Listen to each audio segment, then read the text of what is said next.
Bonjour et bienvenue sur Multimodal, la chaîne transport. Aujourd'hui sur Multimodal, interrogation écrite permis C, 15e vidéo.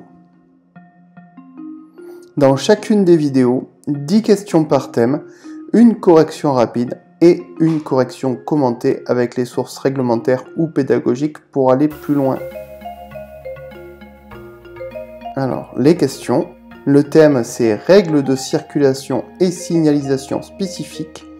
Prenez un papier et un crayon. Petit changement cette semaine, les questions concernant des panneaux, il fallait leur faire de la place. Et donc, j'ai découpé la séquence en 2 planches plutôt qu'en une seule. Donc, le camion ira 2 fois plus vite en bas de l'écran, mais c'est pas grave. Allez, je vous envoie les questions.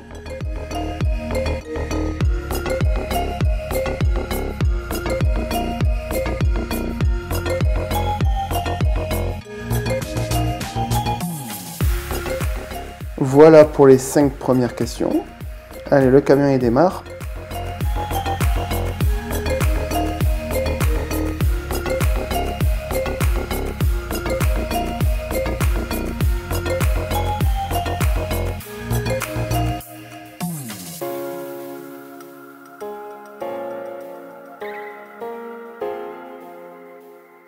On va passer à la deuxième planche.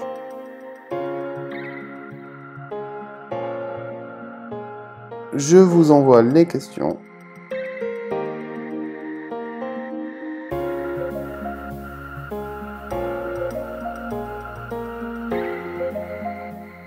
Et le camion repart.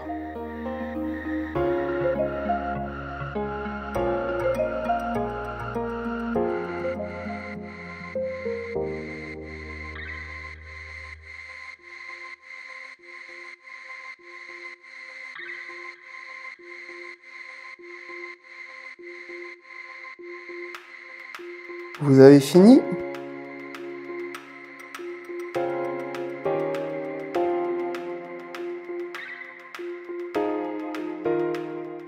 Vous avez fini? Passons aux réponses rapides. Allez, je vous laisse quelques secondes.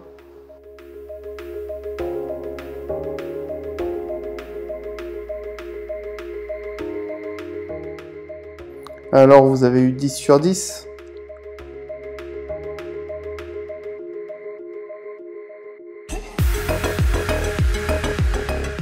Passons aux réponses commentées. Et là encore, un petit changement. Je vais reprendre les planches de départ et on va les commenter ensemble. Donc, première question. Cette limitation de vitesse peut concerner les véhicules autres que les trains routiers, train double et véhicules articulés.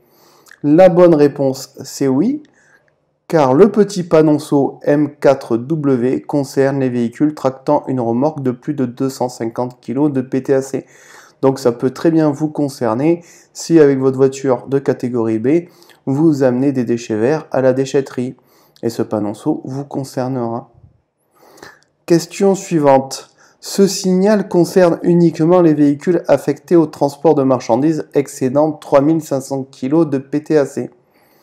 Eh bien, la réponse est non, car le fameux panonceau M4G concerne les véhicules affectés au transport de marchandises. Donc, par exemple, un Kangoo ou un Berlingot, pour pas faire de jaloux sur les marques, transportant des marchandises, se verra interdit de tourner à gauche à la prochaine intersection. Alors, passons à la RC62, la question suivante. La descente dangereuse annoncée possède un dénivelé de 100 mètres pour chaque kilomètre parcouru. La réponse, c'est oui, car 10% c'est un dénivelé de 10 mètres pour 100 mètres, et donc 100 mètres pour 1 km. Donc la réponse est oui. Le signal concerne les véhicules affectés au transport de produits dangereux ou aux produits explosifs. Mais la réponse est dans le panneau. Ce sont des produits explosifs. Le panneau pour les transports dangereux sera un panneau rond avec un carré orange, la fameuse plaque orange des transports de matières dangereuses.